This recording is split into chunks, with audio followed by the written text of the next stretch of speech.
Tonight on ACE News, the implications of social networking on our privacy and the repercussions of disclosing too much information. Are we saying too much?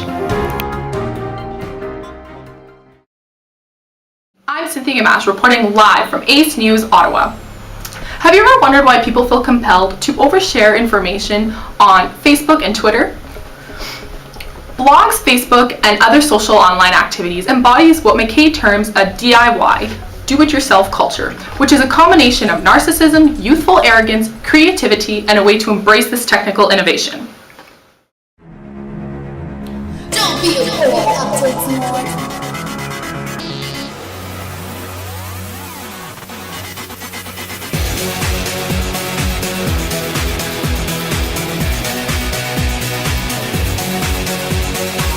My mama told me when I was young, baby, be conservative.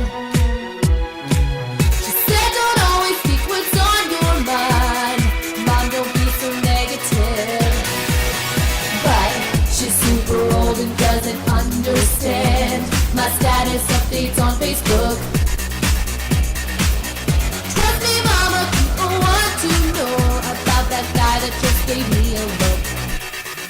They care about what I say when April lies today. They even care about my emo mood and my sad face. I tell them everything, tag where I'm going, and even Google things to say. I hope they like this today.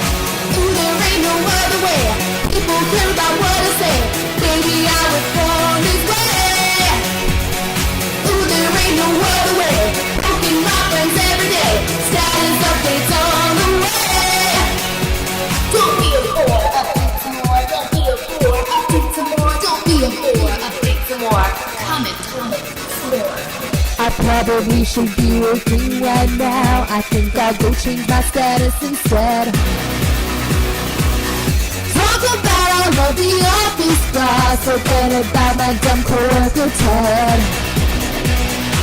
One problem, one thing that I forgot is that my boss and Twitter on Facebook. Now I'm back home cooking all my friends, going through the pictures that I took. They care about what I say when April lies today. They even care about my emo mood and my sad face. I tell them everything, tag where I'm going, and even Google things to say. I hope they like it today. Ooh, there ain't no other way. People care about what I say. Baby, I was born this way. Ooh, there ain't no other way. Poking my friends every day. Status updates on the way. Don't be a fool, updates more. Don't be a bore, updates more. Don't be a bore, updates more. Comment, more.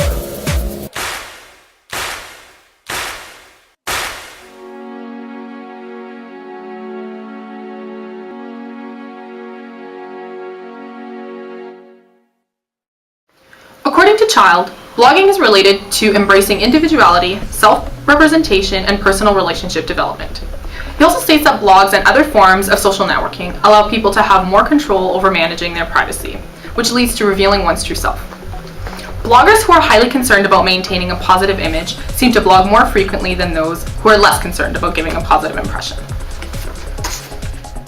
Statistics show that although the vast majority of users consists of Generation Y, there are overall 800 million active users on Facebook, in which 50% log on every day. There are 250 million photos uploaded per day and 350 million users who access Facebook through their mobile devices. This is Cynthia Gamache, ACE News, Ottawa. Thank you, Cynthia. One of the major concerns with disclosing personal information on social networks is identity theft. A study by Amanda Nosko and Associates sampled 400 Facebook users and revealed that a majority of these users were disclosing 25% of their information. These users are sharing information that invite identity theft, like birthdays, pictures, and mini feed updates. This study also found that users who indicate the most information are those who are single, leaving them at a higher risk for threats. 5 things you should never, ever publish. It's a pretty big part of my social life. I kind of use it as my email. Talk about when we're going to hang out and stuff like that. You get attached to it. Social networking websites keep us connected. Internet experts say be careful what you publish. Don't tell the world everything.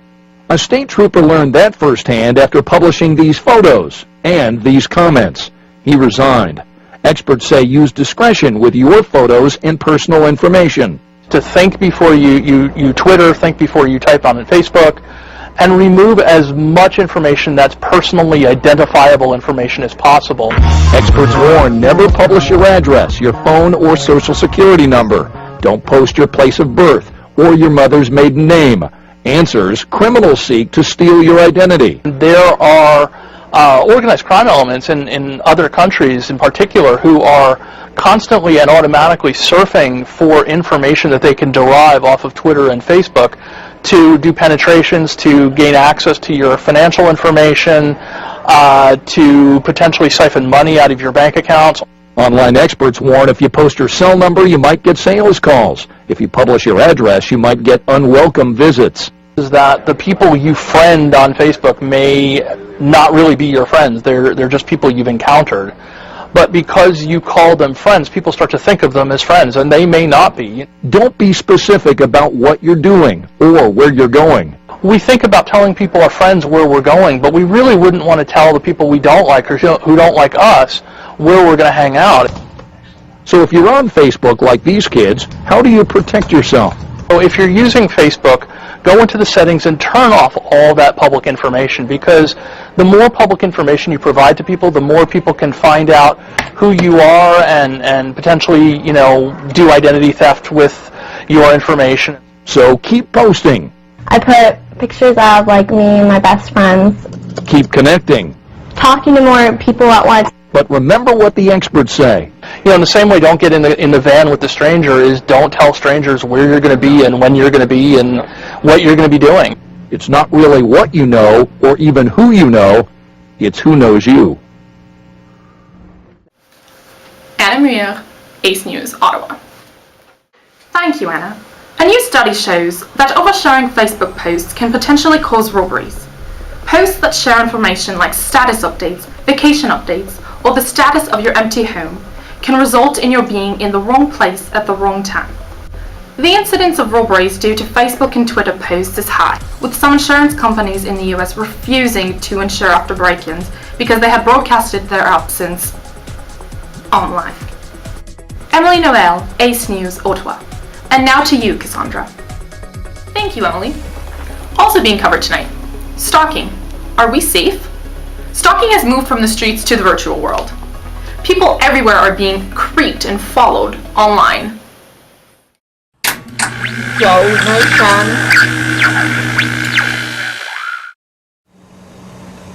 Hey, I'm Steve, and I love the new stalking features on Facebook. Now I can keep up with all the girls I'm obsessed with, like who they become friends with, whose walls they sign, groups they join, pictures they put up, even their relationship status. Hey look, what do you know? Jeff and Amanda just broke up. Now she's single. That makes my life a whole lot easier. Facebook even supplies you with their mailing address, so I can send letters and go to their house and surprise them on their birthday. All you have to do is copy and paste. Amanda's birthday's coming up next Saturday. It looks like she lives in a townhouse area, so parking should be a piece of cake. I figured I'd park up here by the cars, walk down to the back of her house, and circle around to the front. She'll be so surprised. With all these new Facebook features, I can get so much accomplished in the comfort of my own home. Thanks, Facebook, for making what I do free, legal, and 150% successful. You must be very selective of who you're friending and consider stricter privacy settings. New features on mobile devices can now track and post your current location. People are unaware that their friends can read this on their profile and thus know their location. It's called geotagging, and it allows various social media outlets to post information regarding their users' whereabouts via smartphones, a dangerous practice that is landing more and more users in unsafe situations when uploading statuses or photos. The biggest thing is, like we talk about on Facebook and these social websites about people posting where they are, like, hey, I'm going on vacation, can't wait to leave, and the next thing you know, you come back from vacation and your house has been burglarized, vandalized, or what have you.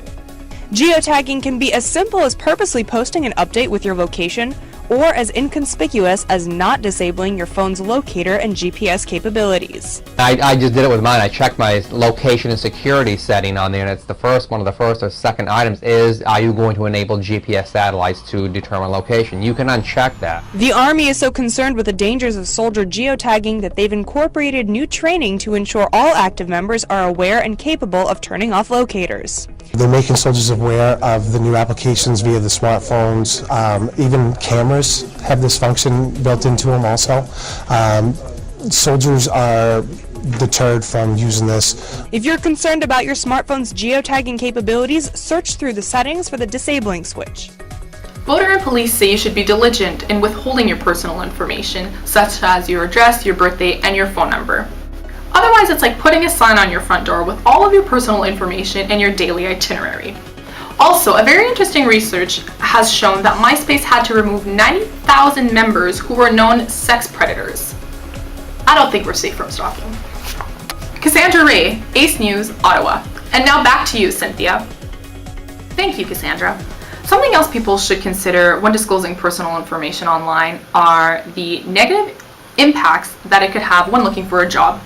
Employers can see these posts and pictures and videos that people put on Facebook or Twitter or their blogs, and a study by CareerBuilder survey shows that 45% of employers will use these social networks to weed out potential candidates. Therefore, if there's something that they don't like on their posts, that could cost you your job. Half of the employers will reject potential workers after looking at their Facebook profile. Such reasons include provocative photos or information, pictures drinking, inappropriate language, or lying about your qualifications.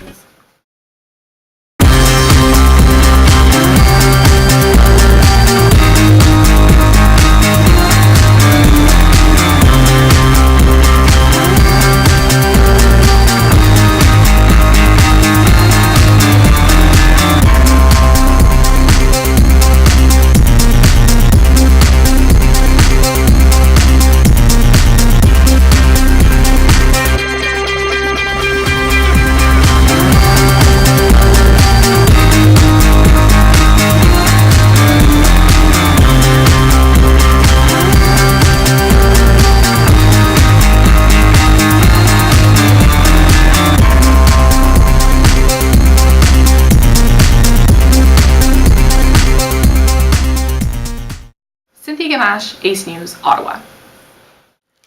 Recent studies refers to social networking websites as the dark side of the internet. Internet content, when posts or updates, remains on the World Wide Web for a long time even after it's removed. Therefore, it's important to be comfortable and aware of what you're choosing to share with the world. Your reputation could be affected with the old internet content.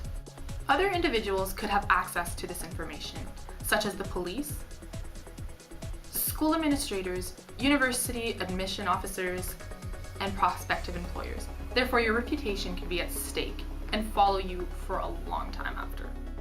Social networking distracts people at work, and it also distracts students in the classroom. Instead of working on their assignments, students will procrastinate using social networks as their distraction. Another thing we should be aware about are the online communities that social networks create. These expand far beyond Facebook and Twitter. Such websites are created so that people with the same values and concerns can come together and share their thoughts. What people are unaware of, though, are how dangerous and harmful such online communities can be. Won Kim also explores suicide websites, where people come together and plan group suicides. These kinds of websites are referred to as the ultimate damage. Another alarming form of online communities are people who are for eating disorders. This makes us reconsider the negative implications of sharing personal information on social networking. Cynthia Gamache, Ace News, Ottawa. After exploring the negative impacts of disclosing personal information via social networks. Will you keep sharing?